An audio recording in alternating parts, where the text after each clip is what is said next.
ప్రభు అయిన యేసుక్రీస్తు నామమున మీ అందరికీ నా యొక్క వందనాలు. ఈ యొక్క సమయమందు మనము వాక్యాన్ని ధ్యానం చేసుకుందాం. మత్తయి సువార్త 25వ అధ్యాయము 41వ వచనాన్ని ఈ సమయమందు మనం ధ్యానం చేసుకుందాం. చదవండి. అపవాదికిని వాని దూతలకును సిద్ధపరచబడిన నిత్యాగ్నిలోనికి పోవుడి. దేవుడు తన వాక్యాన్ని మన వినికిడిలో దీవించునుగాక. ఆమేన్. ఈరోజు వాక్య ధ్యానం ఏమిటి అంటే నరకాన్ని గూర్చిన సత్యాన్ని మనం తెలుసుకుందాం. మనకి చాలామంది దీవెనల గురించి, ధన్యతల గురించి, మంచి గురించి, సత్కార్యాల గురించి, తర్వాత అభివృద్ధి గురించి, మేలు గురించి, ఇలా ఎన్నో వాటి గురించి చెబుతూ ఉన్న సందర్భాలు మనం వింటూ ఉన్నాం. అయితే నరకమును గూర్చిన సత్యం అనేది మనకి ఖచ్చితంగా తెలియవలసిన అవసరత ఉంది. ఎందుకంటారా?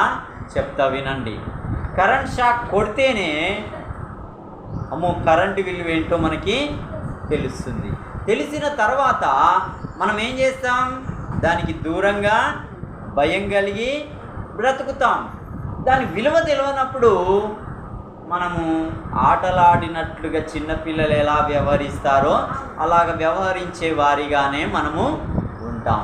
కాబట్టి ఈ నరకమును గూర్చిన సత్యాన్ని ఈ దినం మనం తేటగా తెలుసుకుందాం. ఇక్కడ మొట్టమొదట అసలు ఈ నరకాన్ని దేవుడు ఎవరి కొరకు సిద్ధపరిచాడు అనేది మనం తెలుసుకోవాలి. ఇక్కడ మత్తయి సువార్త 25వ అధ్యాయము 41వ వచనంలో మనం ఇప్పుడు చదివిన వాక్యం ఒకసారి మళ్ళీ మనం చదువుదాం. అపవాదికిని వాని దూతలకును సిద్ధపరచబడిన. ఆగండి. ప్రభు ఎవరికి సిద్ధపరచాడండి? అపవాదికిని వాని దూతలకును సిద్ధపరచిన నిత్య నరకం, నిత్యాగ్ని దండన. ప్రభు ఎంత న్యాయవంతుడండి! ప్రభు ఎంత ప్రేమ గలవాడండి! ప్రభు ఎంత దయాహృదయం కలిగిన వాడండి! అంటే ఆయన ఎల్లప్పుడూ న్యాయవంతుడే. ఆయన చేయు ఏ క్రియ అయినా, ఏ కార్యమైనా అది కేవలం న్యాయమైనదే. అయితే ఈ నరకం అనేది అపవాది కొరకే సిద్ధపరిచాడు. అపవాదితో పాటు ఇంకొంతమంది దేవుని దూతలు వానితో కూడా వచ్చిన వారికిని సిద్ధపరిచాడు. చూడండి, ఒకసారి ఆ వాక్యంలోకి మనం వెళ్దాం. ప్రకటన గ్రంథం 20వ అధ్యాయం 10వ వచనాన్ని చూసుకుందాం. నేను చదువుతాను. వారిని మోసపరచిన అపవాది అగ్ని గంధకములు గల గుండములో పడవేయబడెను. వింటున్నారా? వారిని మోసపరచిన అపవాదిని అగ్ని గంధకములు గల గుండములో పడవేయబడెను. అంటే ఒకరోజు పడవేయబడేవాడు ఎవడు? అగ్ని గంధకములు గల మండు గుండంలో పడదోయబడేవాడు ఎవడు అంటే మోసపరచిన అపవాది, అంటే సాతాను. లోకస్తులు శనీశ్వరుడు అంటారు కదా, వాణ్ణి మండుచున్న అగ్ని గంధకములు గల ఆ అగ్ని గుండంలో దేవుడు ఒకరోజు పడవేయనయున్నాడు. ఎందుకు వాణ్ణి అలాగూ పడవేయాలని దేవుడు అనుకున్నాడు అంటే వాడు మోసపరిచేవాడు. అలాగే దేవుడు తన ప్రజలైన వారిని మోసపరిచిన అపవాదిని దేవుడు ఎక్కడ నిత్యము శిక్ష విధించే స్థలంలోనికి పడవేయాలని ఉద్దేశించాడు అంటే నిత్యాగ్ని దండన. నరకం ఎలా ఉంటుంది అనంటే అది ముందు మనము తెలుసుకుందాం. రెండవదిగా మనం చూసుకుంటే చూడండి,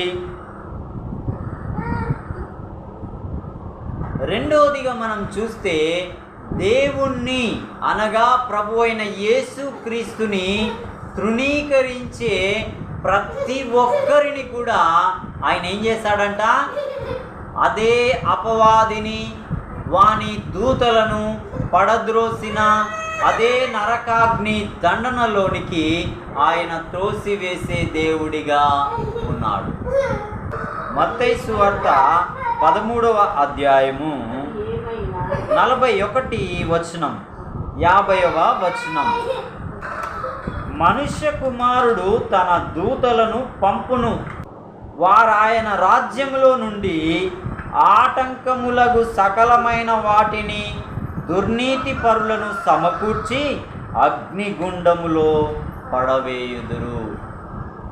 చూడండి, వ్యవసాయదారుడు వరి వేస్తాడు, ఒకరోజు పైరైతుంది, తర్వాత కూలి వాళ్ళని పెట్టి దాన్ని కోయించి పైరంతటిని కొట్లోకి అనగా సంచుల్లోకి నింపించుకుంటాడు. మిగతా చెత్తని ఏం చేస్తాడు? మిగతా గడ్డిని ఏం చేస్తాడు? మిగతా పొల్లును ఏం చేస్తాడు? తగలబెట్టిస్తాడు. ఎందుకంటే మళ్ళీ సాగు చేయాలి కదా వ్యవసాయకుడు. ఇక్కడ ప్రభువు కూడా ఏం చేస్తున్నాడు? 41వ వచనంలో మనుష్య కుమారుడు తన దూతలను పంపును, వారాయన రాజ్యములో నుండి ఆటంకములగు సకలమైన వాటిని దుర్నీతి పరులను సమకూర్చి, ఒకరోజు అందరినీ సమకూరుస్తారు. ఎవరిని? ప్రభు అయిన యేసు క్రీస్తుని నిర్లక్ష్య పెట్టిన వారిని, దుర్నీతి పరులను, మోసగాండ్రను, అబద్ధికులను, అక్రమం చేయువారిని, తర్వాత ఇంకా సమస్తమైన నీచ కార్యములు చేసిన సకల మానవాళిని ఈ దేవదూతలు ఏం చేస్తారు అంటే ఇక్కడ అంటున్నాడు, సకలమైన వాటిని దుర్నీతి పరులను సమకూర్చి అగ్నిగుండములో పడవేయుదురు. ఏంటంటండి? ఎక్కడికి వెళ్తారంట? యేసు ప్రభువుని నిర్లక్ష్య పెట్టి, యేసు ప్రభు సువార్తను పక్కన పెట్టి, ఇంకా సకలమైన వాళ్ళను, దుర్నీతి పరులందరినీ ఒకరోజు దేవదూతలందరూ సమకూర్చి మండుచున్న నిత్యాగ్ని దండనలో పడవేస్తారు. మూడవదిగా మనం చూసుకుంటే నరకం అనేది స్పృహతో ఉండే స్థలం. నరకం అనేది స్పృహతో ఉండే స్థలం. చూడండి, మనము కొన్నిసార్లు స్పృహ తప్పిపోతాం. ఇక్కడ బాగా పనిచేసినప్పుడు, కొన్నిసార్లు బీపీ డౌన్ అయినప్పుడు, లేదా కొన్నిసార్లు షుగర్ లెవెల్స్ పడిపోయినప్పుడు, కొన్నిసార్లు మనం సరిగా తిననప్పుడు ఏమవుతామండి? స్పృహ తప్పుతాం, కోల్పోతాం.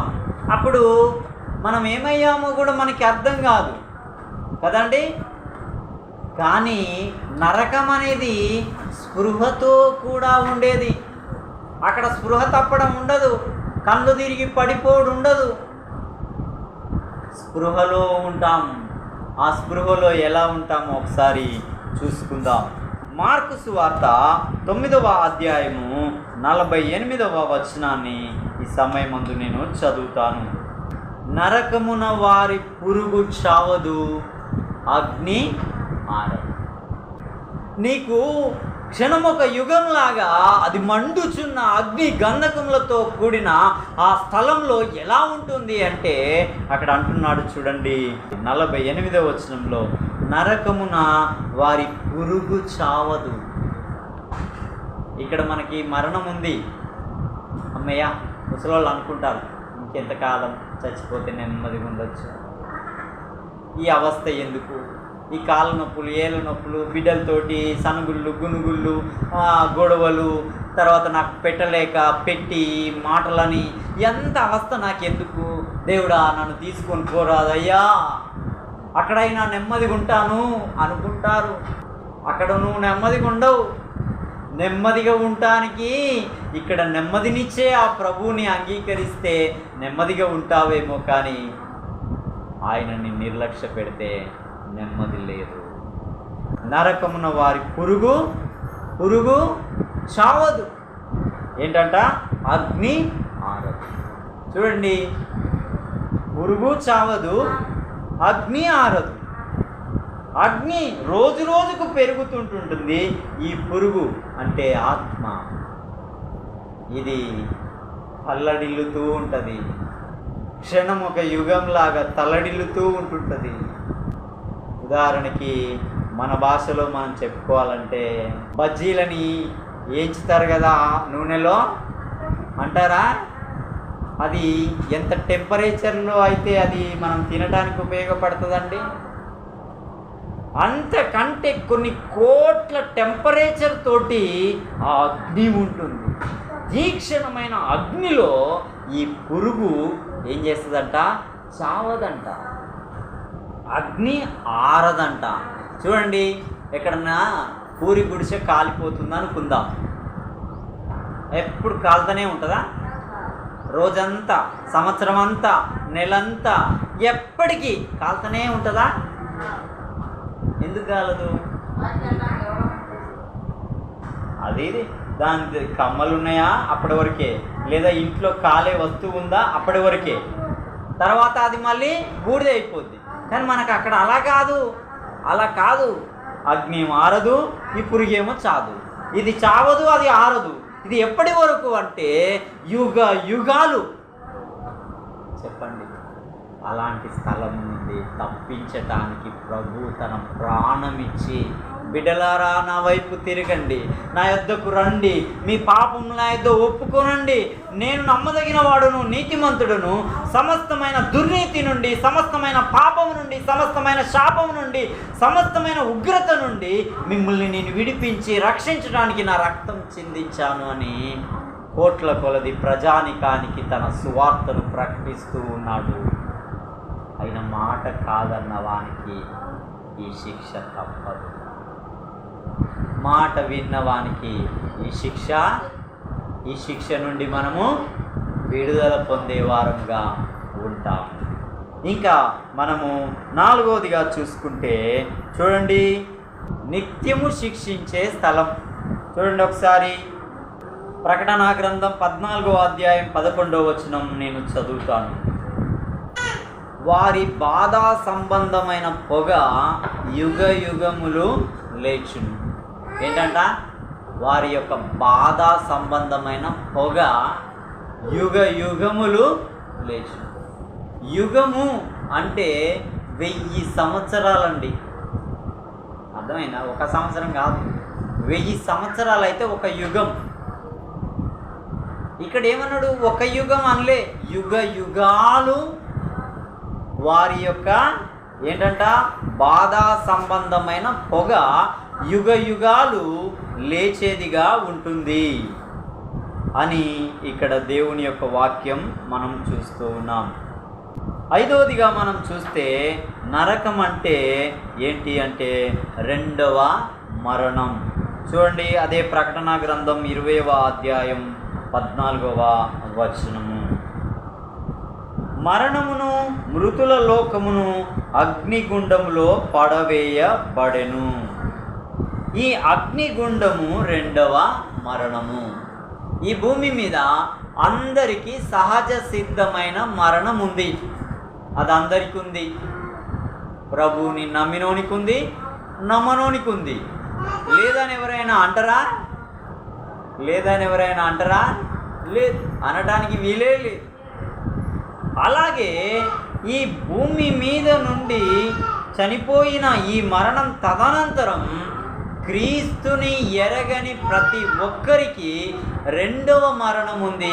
ఆ రెండవ మరణమే నిత్య నరకం అనేది దేవుని యొక్క లేఖనం సెలవిస్తూ ఉన్నది. ఆరోదిగా మనం చూసుకుంటే ప్రకటనా గ్రంథం 20వ అధ్యాయం 15వ వచనము, ఎవని పేరైనను దేవుని యొక్క జీవ గ్రంథమందు వ్రాయబడినట్టు కనబడని ఎడల వాడు అగ్నిగుండంలో పడవేయబడును. మనకి ప్రతి ఊర్లో ఏముంటుందండి? గ్రామ పంచాయతీ ఉంటుంది. ప్రతి మండలంలో మండల ఆఫీస్ ఉంటుంది. ప్రతి జిల్లాలో కలెక్టర్ ఆఫీస్ ఉంటుంది. అలాగే అక్కడ ఏ రాష్ట్రంలో, ఏ జిల్లాలో, ఏ యొక్క మండలంలో, ఏ యొక్క గ్రామంలో, ఏ యొక్క పల్లెలో ఎంతమంది ఉన్నారో లెక్కలుంటాయి కదండి. ఇప్పుడు మీ ఊరి గ్రామ పంచాయతీలో మీ పేర్లన్నీ ఉన్నాయి. అయితే పరలోకంలో ఒక గ్రంథం ఉంది. యావత్ ప్రపంచానికి రాయబడే ఒక గ్రంథం పరలోకమందుంది. అది జీవ గ్రంథం.